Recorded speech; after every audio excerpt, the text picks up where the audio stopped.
Hola, ¿qué tal? Hoy me propongo compartir con ustedes algunas reflexiones sobre qué hay en el futuro de la ciencia de datos, apoyándonos en la analogía de lo que pasó con las tecnologías de la información. Entonces, vamos a ir considerando cómo es que la ciencia de datos va a impactar en cada uno de los campos profesionales. Muy bien. Primero, vamos a reflexionar acerca de que la ciencia de datos no es magia. ¿Y qué implica que no sea magia? ¿Y qué implicaría que creyéramos que es magia? Después vamos a hacer un poquito de historia. Vamos a ver qué pasó con la informática, cómo fue el despegue desde ser una cosa para muy poquitos y terriblemente cara a estar presente en cada camino de la vida. Vamos a ver entonces qué nos dice eso de lo que va a pasar con la ciencia de datos y cómo le va a pegar eso al mercado de trabajo.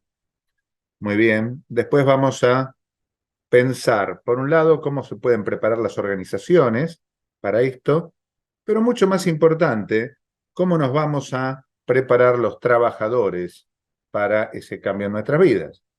Y después vamos a hacer algunos ejemplitos de aplicación actuales. Perfecto.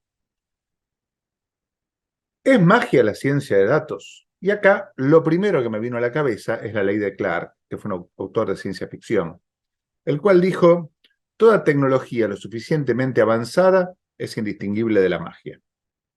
Entonces uno se pregunta, ¿y dónde está la frontera?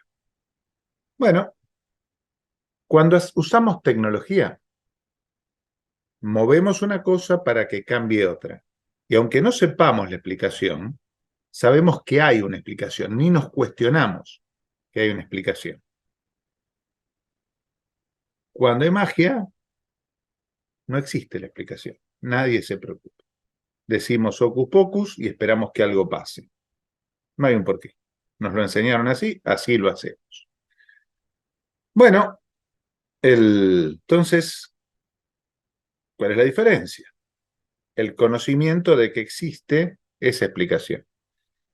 ¿Y por qué eso es importante? Bueno, porque cuando tratamos de usar la tecnología como si fuera magia, como si no hubiera explicaciones, como si no tuviera sentido plantearse las explicaciones, entonces es muy fácil que nos estrellemos.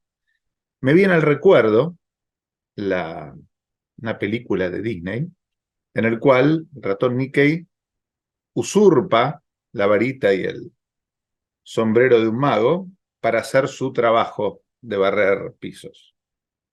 Y claro, como no sabe bien lo que está haciendo, termina ocurriendo un desastre. Hasta que el mago se despierta de su siesta y para todo. Bueno, eso es lo que nos puede pasar con la tecnología, si lo usamos como si fuera magia. Si lo usamos sin reconocer que hay una lógica interna que no puede ser vulnerada. ¿Ah? Problema. Muy bien. Entonces, ¿qué es la ciencia de datos? Muy fácil. Tiene que ver con aplicar el método científico a los datos que tengan las organizaciones. Esto incluye las públicas y las privadas, las que tienen fines de lucro, las que tienen fines altruistas. ¿Sí? ¿Y para qué se aplica el método científico? Para impulsar dos cosas, la eficacia y la eficiencia. La eficacia es que las cosas se hagan, hacer que las cosas pasen. La eficiencia tiene que ver con que pasen con un mínimo consumo de recursos. Ah, pero muy bien. Por supuesto que hay cosas que no están regidas por la eficacia y la eficiencia. Todo lo que es el ocio. Fantástico. Muy bien. Ahora, ¿qué aspectos tenemos dentro de la ciencia de datos? Bueno, lo primero que apareció fueron esos cuadros bonitos que llamábamos Business Intelligence. Sí, bien. Sirvieron para que la gente tomara conciencia de los datos, de sus variaciones, de algunas correlaciones. Cumplieron un gran rol. Sobre esos mismos datos se aplicaron cosas que tienen que ver con el aprendizaje automático, machine learning en inglés. ¿Qué hace esto? Bueno, salta de las entradas de un problema, datos, a las salidas, pero sin tener en cuenta, sin conocer la lógica del problema. Esto es algo parecido a lo que pasa con la mente humana cuando piensa de modo intuitivo. Ah, muy bien.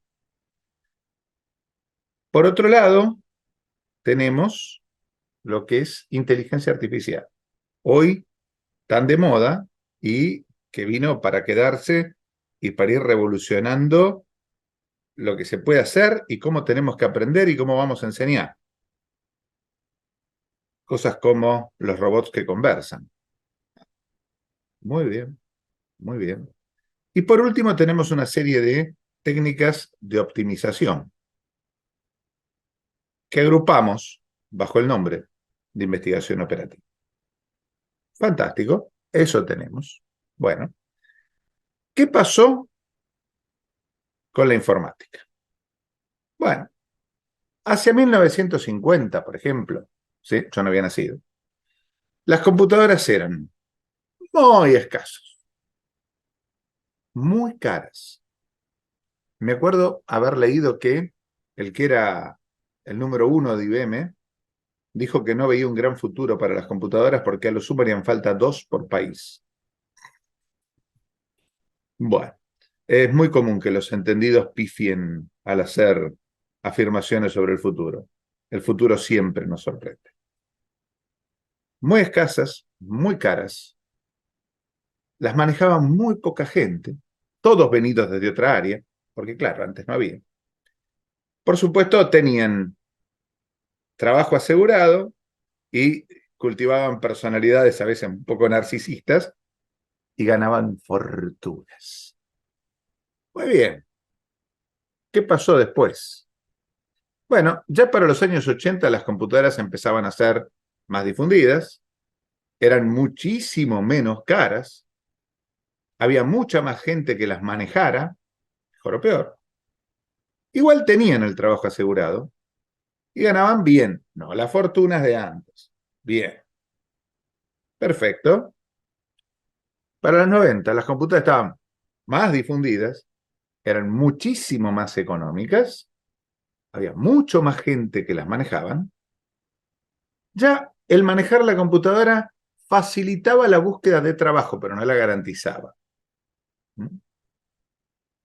Los que se dedicaban a eso ganaban bien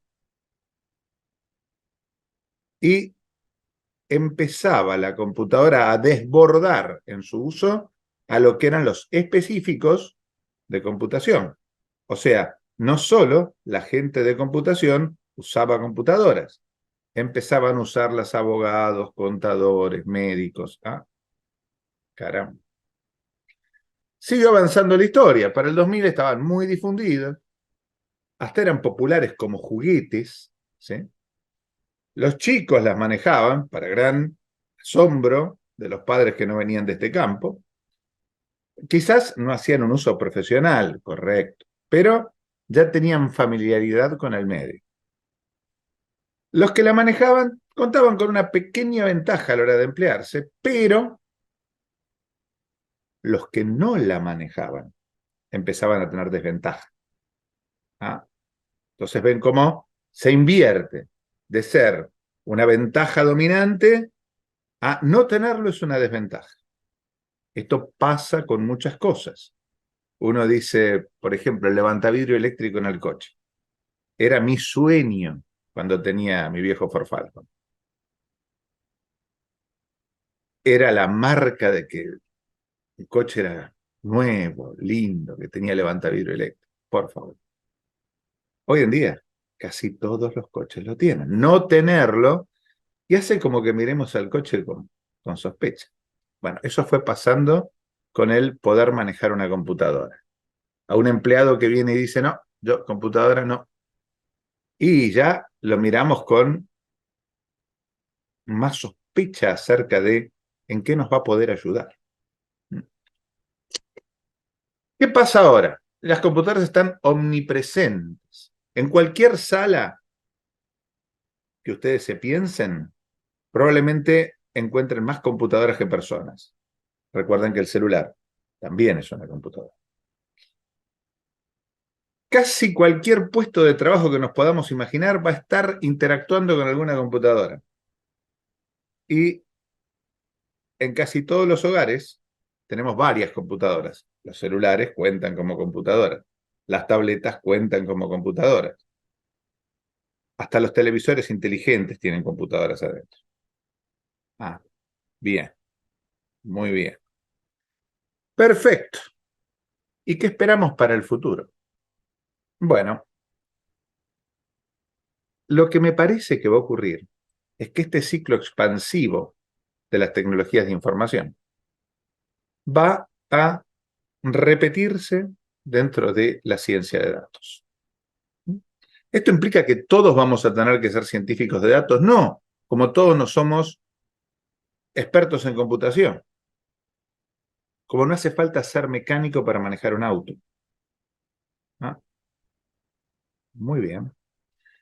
Sin embargo, necesitamos un uso tecnológico de los recursos.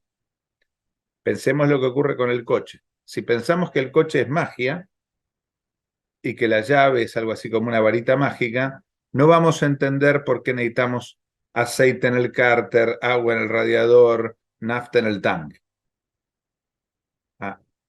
En cuanto nos damos cuenta que esas cosas hacen falta, empezamos a hacer un uso más tecnológico del coche, menos mágico.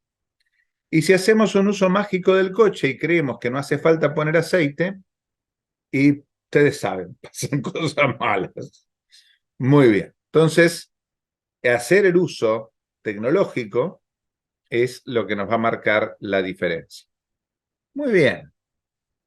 Entonces, ¿qué nos va a proveer la ciencia de datos para nuestro futuro? ¿Sí? ¿Qué nos va a traer? Mayor seguridad.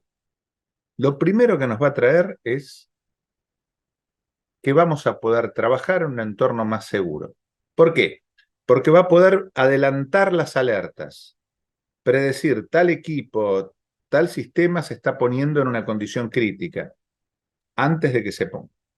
Eso va a permitirnos arreglar cosas antes de que se rompan. Va a ser más seguro el entorno de trabajo y más eficiente. Y va a ser capaz en ver cosas que los humanos no vemos, aún con cámaras. ¿Por qué? Porque va a ser capaz de poner mejor el foco de la atención en ver aparecer las imágenes incipientes de peligro. Como un detector de humo que detecte el humo antes de que el humano lo huela. Bueno, además nos va a permitir trabajar de un modo más eficiente, con un montón de automatizaciones que un humano podría hacer, pero tendría que estar ahí. Y se puede delegar en inteligencia artificial. Nos va a permitir predecir rendimientos futuros de las cosas. ¿Cuánto va a ser la demanda de electricidad? ¿Cuánto va a ser la demanda de gas? ¿Cuál va a ser el perfil de producción de un pozo? Que permitan hacer que ese futuro incierto se coordine mejor. Nos va a permitir acomodar las rutas que conviene usar, las rotaciones de turnos, va a predecir el cansancio de la gente, etc. Un mundo más seguro y más eficiente. Muy bien. Y por supuesto, muchísimas cosas más. Ajá. Bueno, y para llegar a este mundo sin problemas, para no quedarnos afuera, ¿qué necesitamos? ¿Necesitamos dominar la ciencia de datos? No. Tenemos que primero entender y convencernos de que no es magia. Para eso, una pequeña introducción a las explicaciones puede venir muy bien. Con eso empezamos a desarrollar criterio propio.